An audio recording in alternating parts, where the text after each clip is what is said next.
France Kafka द्वारा लिखे गए लघु उपन्यास मेटामॉर्फोसिस का आखिरी भाग लेकर मैं आपकी दोस्त रोशनी एक बार फिर आपसे मिलने आ गई हूँ। तो दोस्तों, आज की हमारी मुलाकात को शुरू करते हैं और ख़त्म करते हैं ये रोमांचक लेकिन बहुत ही गहरी कहानी। ग्रेगोर को लगी चोट ने उसे 1 माह से अधिक समय तक अपाहिज बनाए रखा था। सेब उसकी देह में अभी भी उस दिन की स्मृति दिलाता चिपका था, क्योंकि किसी ने भी उसे निकालने की कोशिश नहीं की थी। साथ ही उसके पिता को ये याद दिलाता रहता था कि ग्रेगोर अपने वर्तमान घृणित कायांतरण के बावजूद अभी भी परिवार का सदस्य है और उससे दुश्मनों जैसा व्यवहार करने की आवश्यकता नहीं, बल्कि पारिवारिक जिम्मेदारियों को देखते हुए घृणा को किसी भी कीमत पर रोके रखना है और चाहिए धैर्य और केवल धैर्य। हालांकि चोट ने शायद उसे हमेशा के लिए अपाहिज कर दिया था और फिलहाल उसे कमरे में रेंगने में कई कई मिनट लग जाते थे। दीवार पर रेंगने का तो प्रश्न ही नहीं रहा था। लेकिन इसके बावजूद उसकी अपनी राय में असहाय अवस्था के बदले में वह अदृश्य हो गया था, क्योंकि शाम होते ही लिविंग रूम का दरवाजा, जिसे वह घंटों घंटों तक घूरता रहता था, अब खुला रहने लगा था। परिणाम स्वरूप अपने कमरे में अंधेरे में परिवार के लिए अदृश्य रहकर उन्हें लैंप की रोशनी में बैठा बातें करते देखता था। स्वाभाविक है, ये पहले के कान लगाकर सुनने से तो भिन्न था। ये सच था कि उनकी बातचीत में पुराने दिनों की जीवंतता का अभाव है, जिसकी उसे होटलों के छोटे-छोटे दड़बे-नुमा कमरों में हमेशा याद आया करती थी, जब वह थक कर चूर हो गीले बिस्तर पर लेटता था। फिलहाल तो यही खामोशी यहाँ पसरी रहती है। रात के भोजन के बाद उसके पिता आर्म चेयर पर लेटे-लेटे सो जाया करते हैं। उसकी माँ और बहन एक दूसरे को चुप रहने के लिए झिड़कती रहती हैं। उसकी बहन, जिसने सेल्स गर्ल की नौकरी कर ली है, शाम को फ्रेंच और शॉर्ट हैंड की क्लास में भविष्य के विचार से जाने लगी है।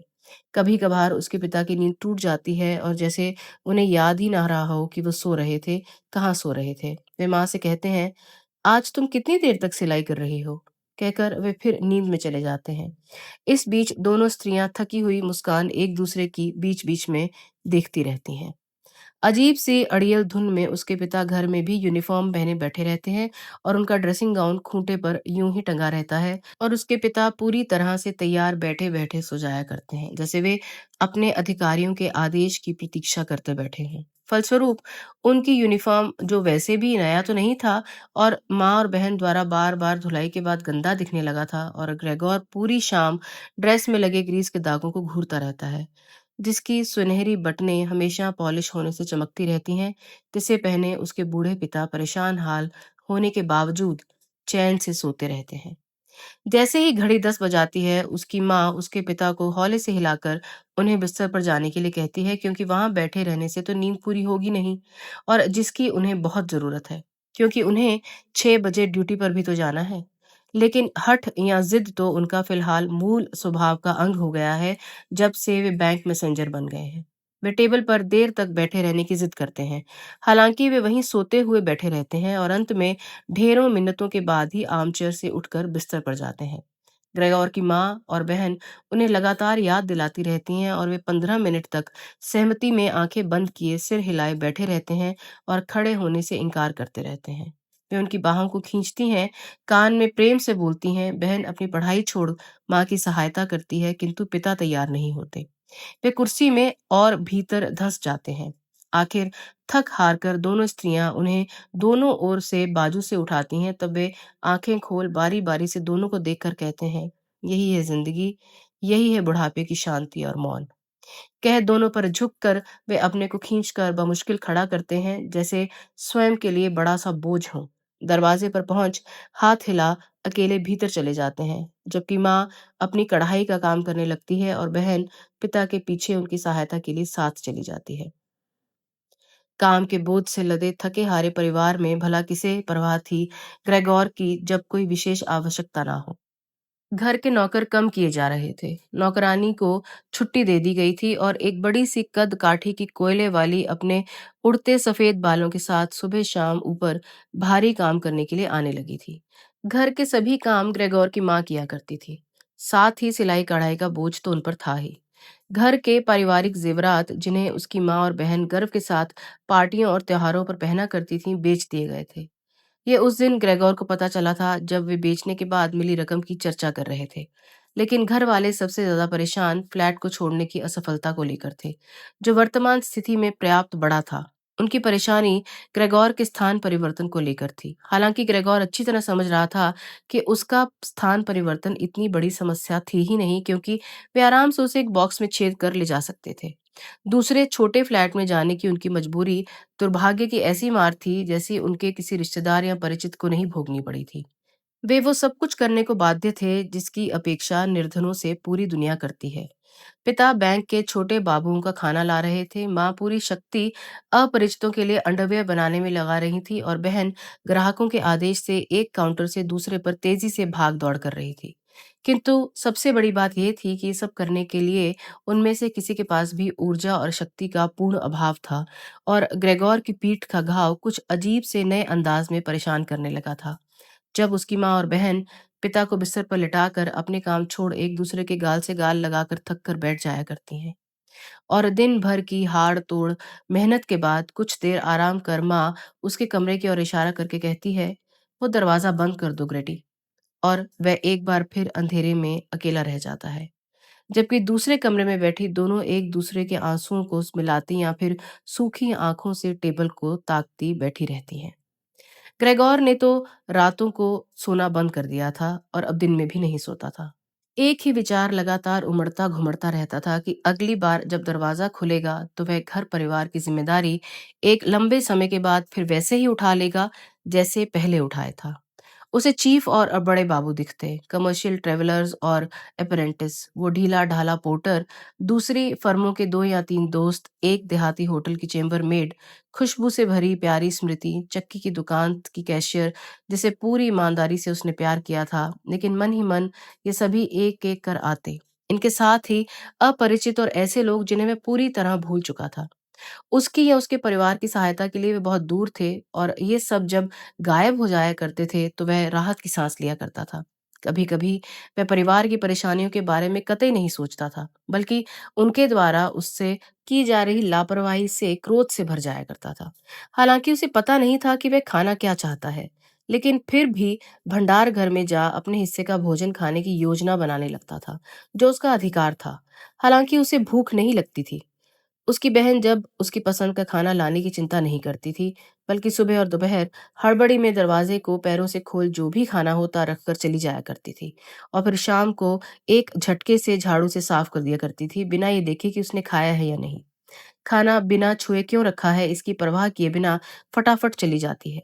उसके कमरे की सफाई जल्दबाजी में संभव थी ही नहीं, लिहाजा दीवारों पर धूल की परतें जम गई थी। कमरे में यहाँ वहाँ धूल और गंदगी की गेंदें पड़ी रहती थी। गंदगी के शुरुआती दौर में वह उसे डांटने के उद्देश्य से गंदगी भरे कोने में ही खड़ा हो जाया करता था, लेकिन भले ही वहां वह हफ्तों बैठा रहता, लेकिन बहन इस विषय में ना तो कुछ सोचती ना कुछ करती। वो भी गंदगी देखती तो होगी जैसे वह देखता है, लेकिन उसने तो जैसे सफाई ना करने का निश्चय ही कर लिया था। लेकिन एक नए प्रकार की भावुकता उसमें आ गई थी, जिसने पूरे परिवार को ग्रस्त कर रखा था। ग्रेगोर के कमरे की एकमात्र केयर टेकर उसने स्वयं को मान लिया था। हुआ यूं कि एक दिन माँ ने उसके कमरे की पूरी सफाई कर डाली थी। कई बाल्टियों भर पानी से कमरे के गीलेपन से ग्रेगोर बेहद परेशान हो गया था, और फिर सोफे पर बिना हिले डुले फैल कर पड़ा रहा था। लेकिन इसके लिए उन्हें पर्याप्त सजा मिली थी। जैसे ही उसकी बहन का ध्यान उसके कमरे की सफाई पर गया था, बस तुरंत ही वो गुस्से में भर लिविंग रूम में माँ के शांत करते हाथों के बावजूद जोर जोर से रोने लगी थी। जबकि पिता घबरा कर कुर्सी से खड़े हो आश्चर्य से देखते रहे थे, और फिर वे माँ को डांटने लगे थे कि उन्होंने ग्रेगोर के कमरे की सफाई बहन के लिए भला क्यों नहीं छोड़ी, और साथ ही भूलकर भी ग्रेगोर के कमरे की सफाई ना करने की हिदायत दी थी। जबकि माँ पिता का हाथ पकड़ उन्हें बेडरूम में ले जाने की कोशिश कर रही थी, क्योंकि क्रोध में वे अपने होशो हवास खो चुके थे, और उधर बहन रोने की जगह अब सुबकते हुए टेबल पर अपनी छोटी छोटी मुट्ठियों से टेबल पर घूंसे मार रही थी, और ग्रेगोर गुस्से में जोर जोर से हिस की आवाज निकाल रहा था, क्योंकि किसी को भी उसका कमरा बंद करने का ध्यान नहीं था, ताकि वह इस शोरगुल भरे दृश्य को देखने से कम बच तो सके। बहरहाल यदि उसकी बहन दिन भर कड़ी मेहनत के बाद थकान के मारे ग्रेगोर का उतना ध्यान नहीं रख पा रही थी जितना वो पहले रखा करती थी, तब भी माँ को इसमें टांग अड़ाने की जरूरत नहीं थी, ना ही ग्रेगोर पर ध्यान देने की आवश्यकता थी। कोयले वाली भी तो वहां थी, बूढ़ी विधवा जिसकी अकड़ चुकी हड्डियों ने जिंदगी में बहुत उतार चढ़ाव देखे हैं, कम से कम ग्रेगोर को देख सहमने या भयभीत हो जाने वालों में से नहीं थी। बिना किसी विशेष उत्सुकता के उसने उसका दरवाजा खोल दिया था और ग्रेगोर को देखा था, जो उसे देख तेजी से यहाँ वहां भागने लगा था। हालांकि उसका कोई पीछा नहीं कर रहा था, लेकिन वो तो आराम से हाथ बांध कर देखती खड़ी रही। उस दिन से रोज सुबह शाम जरा सा दरवाजे की फांक खोल वो उसे देख लिया करती थी।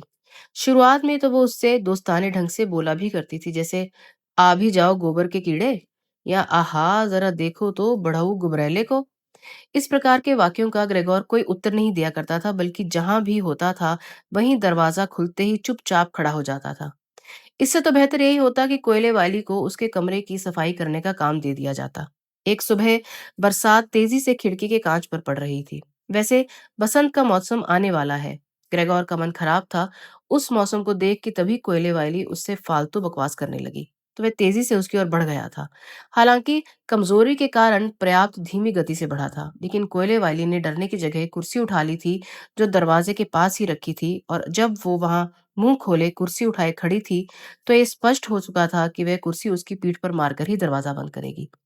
तो तुम पास आने वाले हो या नहीं? उसने ग्रेगोर को मुड़कर जाते देखकर कहा था और कुर्सी कोने में रख दी थी। आजकल ग्रेगोर बमुश्किल से ही कुछ खा रहा था। जब कभी वह रखे भोजन के पास से गुजरता था, तभी एक आध टुकड़ा यूं ही निगलने के ख्याल से मुंह में रख लिया करता था और एक आध घंटे बाद उसे थूक दिया करता था। पहले तो उसने सोचा कि शायद कमरे की दशा से उत्पन्न झुंझलाहट उसे खाने से रोक रही है, लेकिन कुछ ही समय में उसने कमरे में हो रहे परिवर्तन को स्वीकार कर लिया था। पिछले दिनों से घर के सभी सदस्य दूसरे कमरों की अनुपयोगी वस्तुओं को उसके कमरे में धकिया कर लाते थे और उसके कमरे में कहीं भी छोड़कर चले जाते थे, और फिलहाल वहां बहुत सा अंगड़ खंगड़ जमा हो गया था, क्योंकि एक कमरे में 3 लोगों के पेइंग गेस्ट के रूप में रख लिया गया था। वे गंभीर युवक थे, तीनों ने दाढ़ियां बढ़ा रखी थी। ग्रेगोर ने दरवाजे की सन से एक दिन उन्हें अच्छी तरह देख लिया था। तीनों व्यवस्था प्रिय थे, न केवल अपने कमरे की, और अब चूंकि वे घर के सदस्य जैसे हो गए थे, सो घर के हर कमरे में, विशेषकर किचन में, वे गाहे बगाहे सहायता किया करते थे। फालतू दिखावटी और गंदी वस्तुएं जो उन्हें जरा सी बर्दाश्त नहीं होती थी। साथ ही वे अपनी जरूरत के आवश्यक वस्तुएं भी लाया करते थे, बस इसलिए घर का सामान अनुपयोगी हो गया था, लेकिन जिसे बेचा भी नहीं जा सकता था और फेंका भी नहीं जा सकता था। ऐसे सभी सामान को रखने की जगह केवल ग्रेगोर के कमरे में ही थी, राखदान और कचरे की बाल्टी की तरह। जो भी वस्तु उस क्षण आवश्यक नहीं होती थी, उसे कोयले वाली को पकड़ा दिया जाता था और वो उसे ग्रेगोर के कमरे में पटक जाया करती थी, क्योंकि उसकी आदत तो फटाफट काम करने की थी। सौभाग्य से ग्रेगोर वस्तु और उसे पकड़े हाथ भर को ही देख पाता था। शायद वो उस अवसर और उस समय की राह देख रही थी जब उन्हें वापस ले जाया जाएगा, या फिर उन्हें इकट्ठा कर रही थी और मौके की तलाश में थी जब उन्हें उठाकर कचरे के ढेर में जाकर फेंक आएगी। लेकिन सच तो ये था कि वो जो फेंक जाती थी, वह वहीं पड़ा रहता था। बस ग्रेगोर ही उन्हें थोड़ा बहुत यहाँ वहां कर दिया करता था, क्योंकि उसके पास रेंगने के लिए जगह ही नहीं बची थी। लेकिन फिर बाद में तो उसे इसमें भी मजा आने लगा था। हालांकि इस भूल भुलैया के चक्कर लगाने के बाद मैं न केवल थक जाया करता था, बल्कि दुखी हो शांत घंटों पड़ा रहता था। और चूंकि पेइंग गेस्ट रात का भोजन लिविंग रूम में बैठकर ही किया करते थे, इसलिए शामों को उसका लिविंग रूम की ओर से दरवाजा बंद ही रहने लगा था। इसलिए ग्रेगोर ने बंद दरवाजों की शांति को स्वीकार लिया था, क्योंकि जब कभी किसी शाम को उसका दरवाजा खोला भी गया था, तो वह कमरे में एक कोने में ही रहा था और घर वाले उसे देख नहीं पाए थे। लेकिन एक दिन उसे कोयले वाली ने गलती से दरवाजा खुला ही छोड़ दिया, और वह उस समय भी खुला रहा जब किराएदार खाने पर बैठे लैंप जला चुके थे। वे डाइनिंग टेबल पर वहीं बैठे थे जहां कभी ग्रेगोर, उसके पिता और माँ बैठा करते थे। बैठकर उन्होंने नैपकिन खोलकर बिछाए और हाथों में चाकू और कांटा उठा लिया। तुरंत ही उसकी माँ दूसरे दरवाजे से गोश्त और बहन आलू का भुर्ता ले आई। दोनों से खासी भाप निकल रही थी। तीनों कुछ इस अंदाज में झुके जैसे वो खाने को पहले देख परख रहे हों। जो व्यक्ति बीच में बैठा था, जो दिखने में उनका नेता लग रहा था, उसने प्लेट में रखे गोश्त को कुछ ऐसे अंदाज से काटा जैसे वह निर्णय लेने वाला हो कि गोश्त नरम है या नहीं, या फिर उसे वापस किचन में भेज दिया जाए। उसके चेहरे पर संतुष्टि का भाव छा गया, और ग्रेगोर की माँ और बहन, जो व्यग्रता के साथ उसे देखे जा रही थीं, उन्होंने आराम की लंबी सांस ली और मुस्कुराने लगी। घर के सदस्य अब किचन में ही खाने लगे थे। इसके बावजूद ग्रेगोर के पिता किचन में जाने के पहले लिविंग रूम में हाथ में कैप लिए, पूरी तरह कमर झुकाए डाइनिंग टेबल का चक्कर लगाया करते थे। किराएदार खड़े हो कुछ बुदबुदाया सा करते थे, फिर एकांत होने पर वे चुपचाप खाना खाया करते थे। ग्रेगोर को ये सोच आश्चर्य हुआ करता था कि टेबल से उठती आवाज़ों में उसे दाँतों से चबाने की आवाज़ें स्पष्ट सुनाई देती थीं। जैसे वो ग्रेगोर को इशारा करती हों कि खाने के लिए व्यक्ति को दाँतों की आवश्यकता होती है और दाँत के बिना सबसे अच्छे कड़े जबड़ों से कुछ भी किया जाना संभव नहीं है। मुझे बहुत भूख लगी है, ग्रेगोर ने स्वयं से कहा, लेकिन उसे खाने को नहीं। देखो तो किराएदार कैसे भगोसे जा रहे हैं और इधर मैं हूँ जो भूखा मरा जा रहा है। उस शाम के पहले तक ग्रेगोर ने वायलिन की आवाज नहीं सुनी थी, लेकिन उस शाम उसने किचन से आती वायलिन की आवाज सुनी। किराएदारों ने भोजन समाप्त कर लिया था और बीच में बैठा व्यक्ति एक अखबार ले आया था और अपने दोनों साथियों को एक एक पेज दे दिया था और अब वे आराम कुर्सी पर पीठ टिकाए सिगरेट पीते हुए पढ़ रहे थे। जब वायलिन से धुन निकलने लगी तो उनके कान खड़े हो गए। कुर्सियों से उठ वे पंजों के बल चलते हुए हॉल के दरवाजे तक पहुंच गए और एक दूसरे से सटकर खड़े हो गए। अवश्य ही ग्रेगोर के पिता को उनकी आहट मिल गई होगी, इसलिए उन्हें भीतर से आवाज लगाई, सज्जनों, यदि वायलिन से आप परेशान हो रहे हैं तो कृपया कह दें, हम उसे तुरंत बंद कर देंगे। इसके विपरीत बीच वाले किराएदार ने कहा, हमारी तो इच्छा ये है कि आप अपनी बेटी को कहें कि वो हमारे बीच में आके हॉल में बजाएं तो बेहतर होगा, वहां पर्याप्त स्थान भी है। ये कह किराएदार लिविंग रूम में आ इंतजार करने लगे थे। कुछ ही देर बाद ग्रेगोर के पिता म्यूजिक स्टैंड और माँ संगीत पुस्तक तथा बहन वायलिन ले भीतर आ गई। उसकी बहन ने सब कुछ व्यवस्थित किया और वायलिन बजाना शुरू कर दिया। उसके माता-पिता, जिन्होंने इससे पहले किराएदार रखे नहीं थे, अतः किराएदारों के सम्मान को लिए वे अतिवादी थे, यही सोच वे अपनी कुर्सियों पर नहीं बैठे थे। उसके पिता दरवाजे से टिककर खड़े थे। उनका दाहिना हाथ लिवरी कोट की 2 बटनों के बीच में फंसा था, जबकि कोट के पूरे बटन बंद थे। लेकिन उसकी माँ से किराएदारों ने कुर्सी पर बैठने का विशेष आग्रह किया, तो उन्होंने जहाँ कुर्सी लाकर रखी गई थी, वहां ना बैठ उसे कोने में ले जाकर बैठना पसंद किया था। ग्रेगोर की बहन बजा रही थी और दोनों ओर खड़े पिता और माँ उसके हाथों को गौर से देख रहे थे। संगीत से आकर्षित हो ग्रेगोर धीरे धीरे आगे बढ़ता चला गया और यहाँ तक कि उसका सिर लिविंग रूम के भीतर आ गया। दूसरों का लिहाज न करने की अपनी इस हरकत पर उसे कोई आश्चर्य नहीं हुआ। हालांकि एक समय था जब वह दूसरों की भावनाओं की चिंता करने के अपने गुण पर गर्व किया करता था। साथ ही ये एक ऐसा अवसर था जब अपने को छिपाए रखने के उसके पास एक से अधिक कारण थे, क्योंकि उसके कमरे में अटी पड़ी धूल की परत इतनी गहरी थी कि जरा सी हवा चलने पर वह उड़ने लगती थी। वह स्वयं भी धूल से ढका था। बाल और रोएं और खाने के कतरे उसके पीछे सरकते हुए चल रहे थे, जो उसकी पीठ और दोनों चिपके हुए थे। हर वस्तु के प्रति उसकी लापरवाही उसके अंदर इतनी अधिक थी कि पलटकर अपनी पीठ कारपेट से रगड़कर साफ कर लेने का विचार भी उसके मन में नहीं आया, जैसा वह पहले दिन में कई बार किया करता था। अपनी बदहाल हालत के बावजूद उसे आगे बढ़ने में कोई शर्म नहीं आ रही थी, वह भी साफ सुथरे लिविंग रूम में। यह निश्चित था कि किसी को भी उसकी उपस्थिति का आभास नहीं था। परिवार एकाग्रचित्त हो वायलिन वादन सुन रहा था और किराएदार, जो पहले म्यूजिक स्टैंड के पीछे जेबों में हाथ डाले म्यूजिक स्टैंड पर रखे संगीत को भी पढ़ते जा रहे थे, जिससे स्वाभाविक है उसकी बहन को कुछ असहजता का एहसास हो रहा था। लेकिन कुछ ही समय बाद वे खिड़की की ओर चले गए थे और वहीं सिर झुकाए खड़े हो फुसफुसाकर बातें कर रहे थे, जबकि उसके पिता उनकी ओर उत्सुकता के साथ बीच बीच में देख रहे थे। वे अपने क्रियाकलापों से स्पष्ट कर रहे थे कि संगीत से वे निराश हुए हैं, क्योंकि वादन ना तो सुंदर ही था और ना ही आनंद उठाने योग्य है। उनका मन उससे उचट चुका था और मात्र सौजन्यतावश ही वे वहां रुके हुए थे। हालांकि उनकी शांति भंग हो रही थी, फिर भी वे मन मारकर वहां खड़े थे। जिस ढंग से वे अपने सिगार का धुआं नाक और मुंह से उठाकर फेंक रहे थे, वह उनकी अप्रसन्नता को प्रकट कर रहा था। इधर ग्रेगोर की बहन पर्याप्त सुंदरता के साथ वादन किए जा रही थी। उसका चेहरा एक और झुका हुआ था और उसकी आंखें संगीत के नोट्स पर टिकी थी।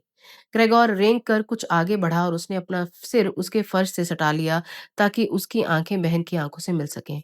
क्या वह तुच्छ कीट था, जबकि संगीत का उस पर इतना प्रभाव पड़ रहा है? उसे एहसास हुआ कि उसने सामने एक अजानी सी भूख की नई राह खुल गई है, जिसके लिए वह तड़प रहा था। उसने निश्चय किया कि वह आगे बढ़ता जाएगा जब तक बहन के पास नहीं पहुंचता, और फिर उसके स्कर्ट को खींचकर समझाएगा कि उसे उसके कमरे में आकर वायलिन बजाना चाहिए, क्योंकि यहाँ उसके संगीत की प्रशंसा करने वाला कोई है ही नहीं, जितनी वह कर सकता है। वह उसे अपने कमरे से भी बाहर जाने नहीं देगा जब तक वह जीवित है। डरावना स्वरूप पहली बार उसे उपयोगी लगा। वह अपने कमरे के सभी दरवाजों पर बराबर नजर रखेगा और अतिक्रमण करने वालों पर थूक दिया करेगा। लेकिन उसकी बहन पर कोई बंधन नहीं होगा। वह स्वेच्छा से उसके साथ रहेगी। वह उसके साथ सोफे पर बैठा करेगी और अपने कान उसके पास लाएगी, और वह पूरे विश्वास के साथ कहेगा कि उसने उसे कसोटियम के भेजने का दृढ़ निश्चय कर लिया है, और इस दुर्घटना के कारण पिछले बड़े दिन पर, जिसे बीते हुए बहुत समय हो गया है, उसने तो घोषणा कर ही दी होती, और किसी के भी विरोध को वह स्वीकार नहीं करता। इस आत्मस्वीकृति के बाद उसकी बहन स्वाभाविक है इतनी भावुक हो जाती कि उसकी आंखों में आंसू आ जाते, और फिर वह ग्रेगोर उसके कंधे तक जाता और उसकी गर्दन को चूम लेता, जो अब बिना किसी कॉलर या रिबल के है, क्योंकि उसे नौकरी पर जाना पड़ता है। मिस्टर समसा, बीच वाले किराएदार ने जोर से ग्रेगोर के पिता से बिना एक शब्द को बर्बाद किए ग्रेगोर की ओर उंगली उठा दी, जो धीरे धीरे आगे बढ़ता जा रहा था। वायलन के स्वर रुक गए। बीच वाले किराएदार ने सिर हिलाते हुए अपने साथियों की ओर मुस्कुराकर देखा, और एक बार फिर ग्रेगोर को देखा। ग्रेगोर को भागने की जगह उसके पिता ने किराएदारों को शांत करने की आवश्यकता अनुभव की। हालांकि वे कतई नाराज नहीं दिख रहे थे, बल्कि उसकी उपस्थिति से उनका मनोरंजन वायलन वादन से अधिक हो रहा था। पिता उनकी ओर तेजी से हाथ फैलाते बढ़ते उससे अपने कमरे में जाने का निवेदन करने लगे। साथ ही उन्होंने ग्रेगोर को उनकी नजरों से छिपाने का प्रयास भी किया। किराएदार पर्याप्त अप्रसन्न दिखने लगे थे, क्रोधित होने की हद तक। अब ये तो कोई कह नहीं सकता था कि ये बूढ़े के व्यवहार के कारण था, या ग्रेगोर जैसे पड़ोसी की उपस्थिति से। उन्होंने उसके पिता से इस सब का उत्तर मांगा। उन्हीं की तरह उन्होंने भी हाथ फैलाए, अपनी दाढ़ी पर बेसब्री से उंगलियां डालकर उन्हें नोचा, और फिर निहायत असंतुष्ट हो अपने कमरे में चले गए। इस बीच ग्रिटी ठगी सी खड़ी रह गई थी, वायलिन बजाना बंद करके। एकाएक उसे होश आया, और उसने एक पल में सामान्य हो हाथ में पकड़े वायलिन और बो को मां की गोद में रख दिया था, जो कुर्सी पर बैठी दमे के दौरे से लड़ती सांसों के लिए तड़प रही थी। तेजी से दौड़कर वो किराएदारों के कमरे में उनसे पहले पहुंच गई, जिन्हें उनके पिता घेर कर धीरे धीरे ले जा रहे थे। कोई भी उसे तेजी से तकिए जमाते और कंबल तय करते रखती उंगलियों को देख सकता था। इससे पहले कि किराएदार भीतर पहुंचते, उसने बिस्तर ठीक कर दिए और धीरे से बाहर आ गई। बुढ़ऊ एक बार फिर अपने अड़ियलपन के मूड में आ गए थे, और किराएदारों के साथ किए जाने वाले सामान्य सौजन्य और सद्भाव को भूल गए थे। वे उन्हें धकियाते ठेलते गए, जब तक वे अपने बेडरूम के दरवाजे तक नहीं पहुंच गए, और वहां पहुंच बीच वाले किराएदार ने जोर से आवाज करके पैर पटके तो वे रुक गए। मुझे एक निर्णय की घोषणा करनी है। ग्रेगोर की माँ और बहन को देखते हुए उसने कहना जारी रखा।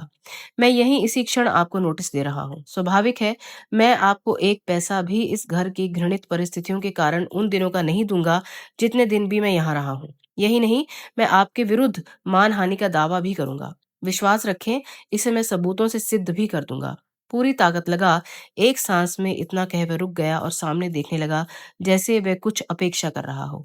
उसके दोनों मित्रों ने भी तुरंत उसके स्वर में स्वर मिलाते हुए कहा, और हम भी इसी मिनट आपको नोटिस देते हैं। इतना कह दरवाजे का हैंडल पकड़ उसने धड़ाम से दरवाजा बंद कर दिया था। ग्रेगोर के पिता ने हाथों से टटोलकर कुर्सी पकड़नी चाहिए और लड़खड़ाकर अपनी कुर्सी पर धम से गिर गए। लग तो ऐसा रहा था जैसे वे अपनी रोजाना की शाम की नींद ले रहे हों। लेकिन उनका बार बार हिलता घूमता सिर, जिसे रोकना उनके वश में नहीं था, उससे स्पष्ट था कि वे नींद से बहुत दूर हैं। इस बीच ग्रेगोर उसी जगह पर रुका हुआ था जहां किराएदारों की नजर उस पर पड़ी थी। अपनी योजना के असफल होने के बाद बढ़ती भूख से उसके लिए हिलना तक संभव नहीं रहा था। वह भयभीत था इस एहसास के साथ कि किसी भी पल उस पर सामूहिक क्रोध उड़ेल दिया जाएगा। इसी की अपेक्षा करता वह वहीं पड़ा रहा। उसने वायलिन के जमीन पर गिरने से हुई ट्वैंग पर भी प्रतिक्रिया व्यक्त नहीं की, जब वायलिन माँ की गोद से उनकी बुरी तरह कांपती उंगलियों से छूट झनझनाता हुआ नीचे गिर गया था।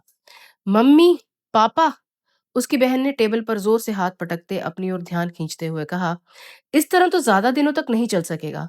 शायद आप इसकी गंभीरता का एहसास नहीं कर पा रहे हैं, किंतु मैं बहुत सोच विचार के बाद ये कह रही हूँ कि इस प्राणी के सामने मैं अपने भाई का नाम कभी नहीं लूंगी। लेकिन ये अवश्य कहूंगी कि हमें इससे छुटकारा पा लेना चाहिए। जितना संभव था हमने इसकी देखभाल कर ली, और जितना किसी भी आदमी के लिए संभव है, हमने अपनी तरफ से पूरी पूरी उतनी कोशिश की है। मुझे पूरा विश्वास है कि कोई भी हमें गैर जिम्मेदार नहीं कहेगा।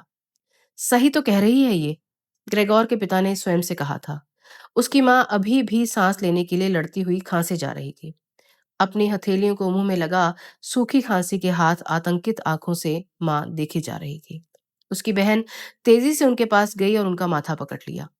उसके पिता के बेतरतीब वाक्यों की अस्पष्टता ग्रिटी के शब्दों को सुन गायब हो गई थी। वे सीधे तनकर बैठ गए थे और किराएदारों की खाली प्लेटों के बीच रखी सर्विस कैप पर उंगलियां घुमाते घुमाते बीच बीच में ग्रेगोर को स्थिर खड़ा देख रहे थे।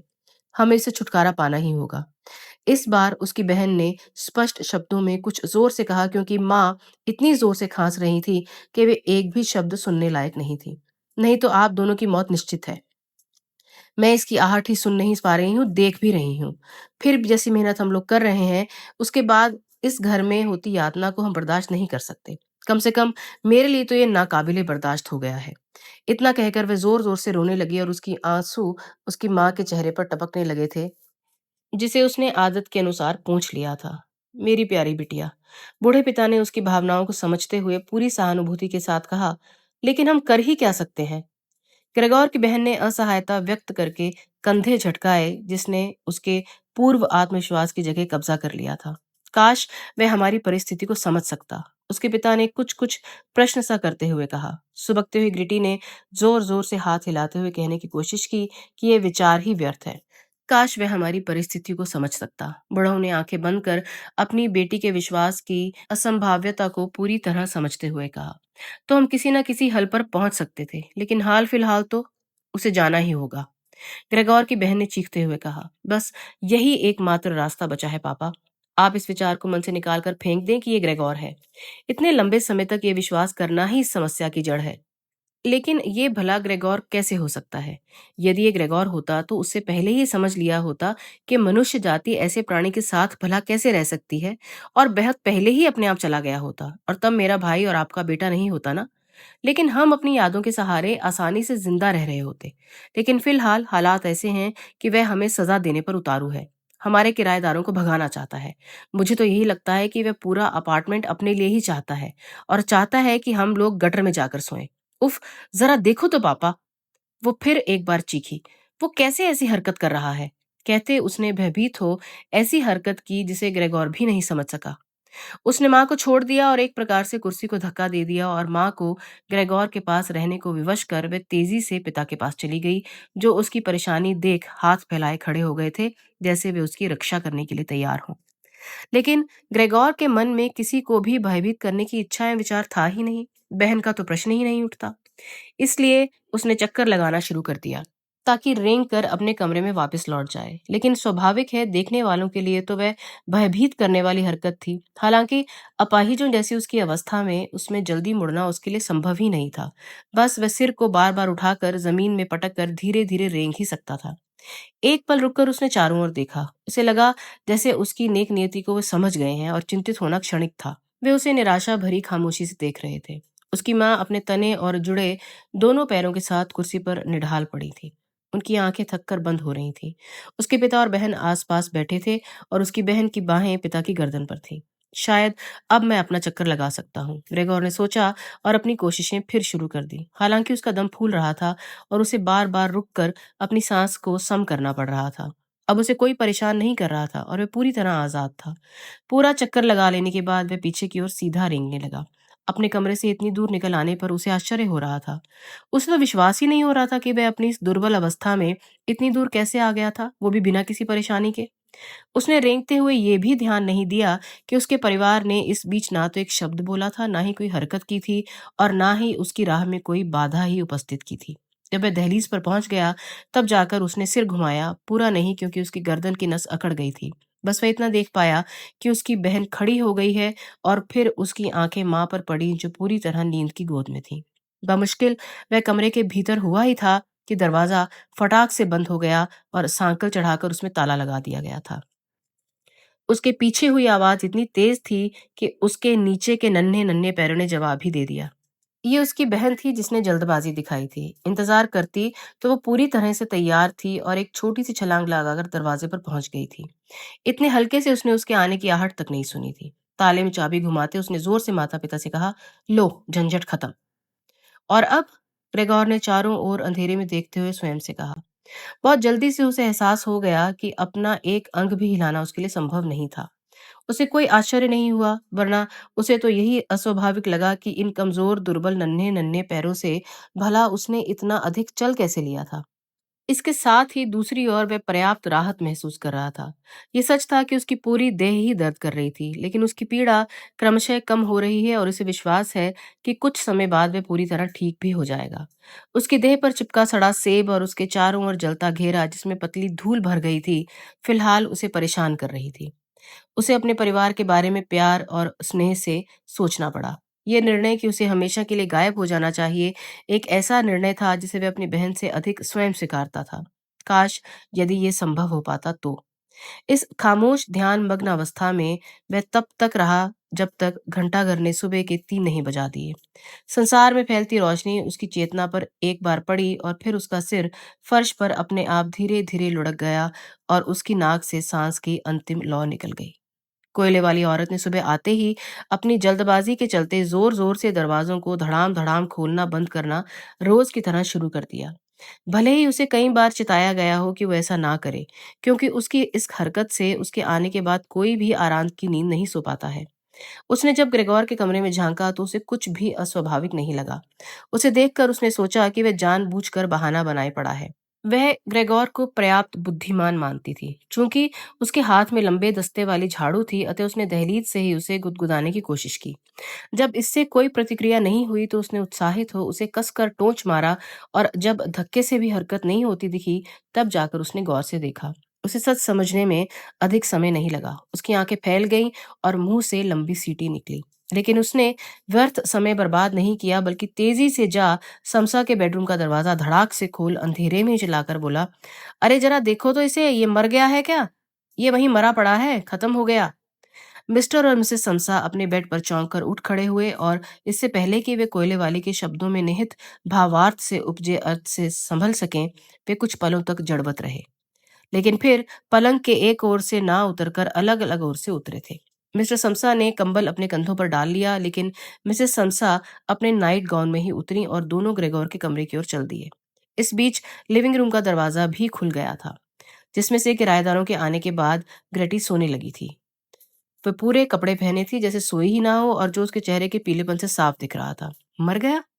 मिसेस समसा ने कोयले वाली को प्रश्न करती हुई निगाहों से देखते हुए कहा, हालांकि वह स्वयं भी इसका पता लगा सकती थी, और फिर सच तो इतना स्पष्ट था कि किसी प्रकार की जांच की आवश्यकता ही नहीं थी। मैं तो यही कहूंगी। कहते हुए कोयले वाली ने अपने शब्दों को सिद्ध करने के लिए ग्रेगोर की लाश को झाड़ू से एक और सरकाते हुए कहा था। मिसेस समसा ने उसे रोकने की अपनी इच्छा को जबरदस्ती रोका। चलो, मिस्टर समसा ने कहा, ऊपर वाले की कृपा है। कहते कहते उन्होंने हाथ से क्रॉस का निशान बनाया और तीनों स्त्रियों ने उनका अनुकरण किया। ग्रिटी, जिसकी आंखें लाश पर से एक मिनट को भी नहीं हटी थी, उसने कहा, देखो वह कितना दुबला हो गया है। कितने दिनों से तो उसने खाना ही नहीं खाया था। जो भी खाना जाता था, जैसे का तैसा वापस आ जाता था। ग्रेगोर की पूरी देह सूखी और चपटी थी, जैसी वह दिख रही थी, क्योंकि अब उसके पैरों का सहारा था ही नहीं और कोई भी उसे आराम से देख सकता था। ग्रिटी, कुछ देर के लिए प्लीज हमारे पास आ जाओ, मिसेस समसा ने थरथराती मुस्कुराहट के साथ कहा। मुड़ते मुड़ते ग्रिटी ने एक बार और लाश को देखा और फिर माता पिता के साथ उनके बेडरूम में चली गई। कोले वाली ने दरवाजा बंद कर खिड़की पूरी खोल दी। हालांकि पौ अभी फटी भी नहीं थी, लेकिन हवा में ताजगी की सरलता थी। आखिर मार्च का महीना जो समाप्त हो रहा था। किराएदार अपने कमरे से निकल आए थे और टेबल पर नाश्ता ना देख उन्हें ताज्जुब हुआ था, जैसे उन्होंने पूरी तरह भुला ही दिया हो। हमारा नाश्ता कहाँ है? बीच वाले किराएदार ने कुछ हिचकते सहमते हुए कोयले वाली से पूछा। उत्तर में उसने तुरंत होंठों पर उंगली रखकर श्श कहा और बिना एक शब्द बोले इशारे से समझाया कि वे ग्रेगोर के कमरे में जाकर देख लें। उन तीनों ने यही किया था और वे अपने कुछ गंदे कोटों में हाथ डाल वे ग्रेगोर की लाश के चारों ओर खड़े हो गए थे, जहां कमरे में पर्याप्त रोशनी थी। कुछ समय बाद बेडरूम का दरवाजा खुला था और मिस्टर समसा अपनी यूनिफॉर्म पहने बाहर निकले थे। उन्होंने एक हाथ से पत्नी को और दूसरे हाथ से बेटी को घेर रखा था। उन्हें देखकर स्पष्ट दिखाई दे रहा था कि तीनों रोते रहे हैं। कुछ देर बाद ग्रिटी अपना चेहरा पिता की बाह में छिपा रही थी। हमारा घर अभी इसी वक्त खाली कर दो। बिना स्त्रियों पर से हाथ उठाए उन्होंने दरवाजे की तरफ इशारा करते हुए कहा। क्या मतलब है आपका? बीच वाले किराएदार ने कुछ घबराकर लेकिन हल्की सी मुस्कुराहट के साथ कहा। बाकी के दोनों किराएदारों ने अपने हाथ पीछे कर लिए और जोर जोर से हथेलियों को रगड़ने लगे, जैसे वे जीतने की पूरी उम्मीद कर रहे हों। मेरा वही मतलब है जो आप समझ रहे हैं। कहते हुए मिस्टर समसा अपने परिवार के सहित सीधे किराएदारों की ओर बढ़े। कुछ मिनट तक किराएदार वहीं अपनी जगह शांत खड़ा फर्श को देखता रहा, जैसे उसके मन में कोई नए विचार आकार ले रहे हैं। अच्छा ठीक है, तब हम चले जाएंगे। कहते हुए उसने मिस्टर समसा को देखा, जैसे अभी भी निर्णय में उसे परिवर्तन की आशा हो। मिस्टर समसा ने अर्थपूर्ण आंखों के साथ 2-3 बार सिर हिलाया। किराएदार लंबे डग रखता हुआ हाल में पहुंच गया। उसके दोनों दोस्त सब कुछ सुन चुके थे। उन्होंने हाथ रगड़ना बंद कर दिया था और उसके पीछे खामोश चलते जा रहे थे, जैसे उन्हें डर हो कि कहीं मिस्टर समसा तेजी से बढ़कर उन्हें उनके नेता से अलग न कर दे। हॉल में पहुंचे तीनों ने रैक से हैट निकाले और छाता स्टैंड से बेंत और चुपचाप सिर झुकाकर अपार्टमेंट से बाहर निकल गए। आशंकित होने के बावजूद, जिसकी आवश्यकता कतई नहीं थी, मिस्टर समसा और दोनों स्त्रियां उन्हें सीढ़ियों से नीचे उतरते देखते आगे बढ़ गए। सीढ़ियों के जंगले को पकड़ वे तीनों को धीरे धीरे उतरते देखते रहे। हर मोड़ के बाद उनका दिखना बंद होता जाता था, हर माले के बाद, लेकिन कुछ ही देर बाद वे फिर दिखने लगते थे। उनके आकार जितने अस्पष्ट और धुंधले होते जा रहे थे, उतनी ही समसा परिवार की रुचि धुंधला रही थी। और जब कसाई का लड़का सिर पर ट्रे लेकर अकड़ कर आता दिखा, तब मिस्टर समसा और दोनों स्त्रियों ने जंगला छोड़ दिया, जैसे उनके सिर से भी भारी बोझ उतर गया हो, और फिर वे अपने अपार्टमेंट में चले गए थे। उन्होंने आज का दिन पूरी तरह आराम करने और टहलने जाने के लिए तय कर लिया था।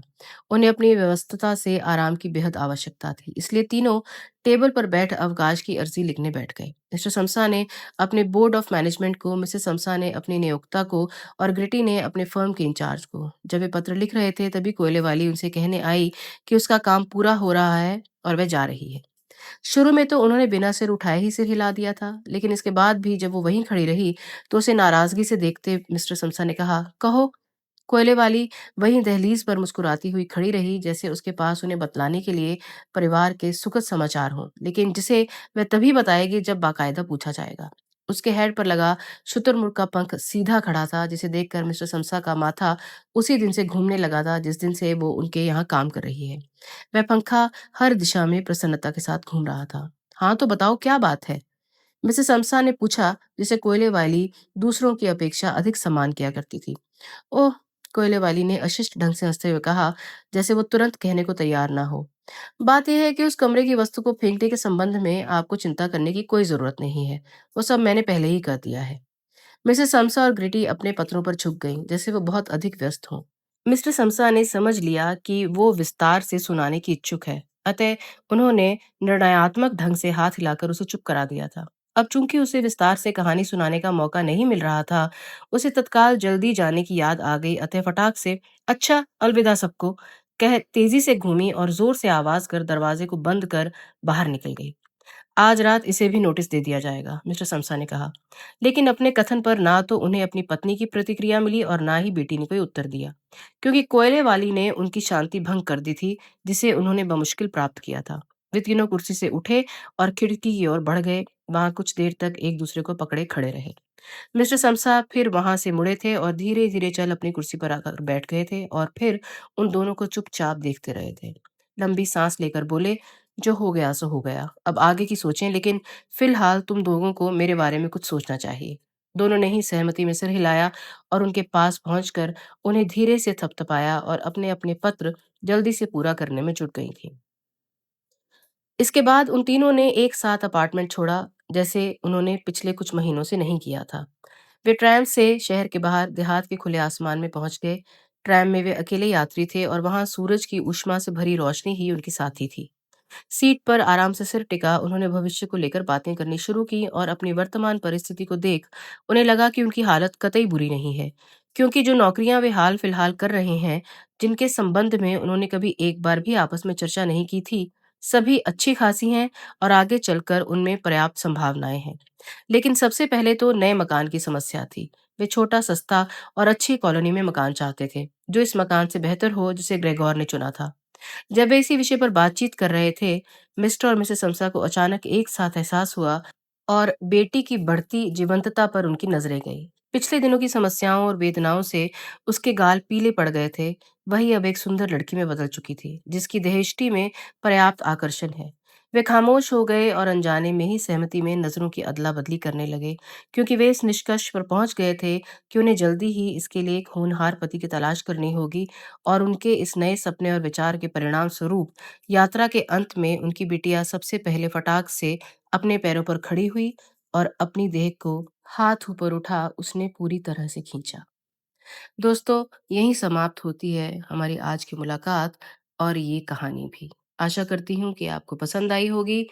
इसी तरह आप अपना प्यार हम पर बरकरार रखिए और कमेंट्स में हमें अपने विचार ज़रूर बताएँ।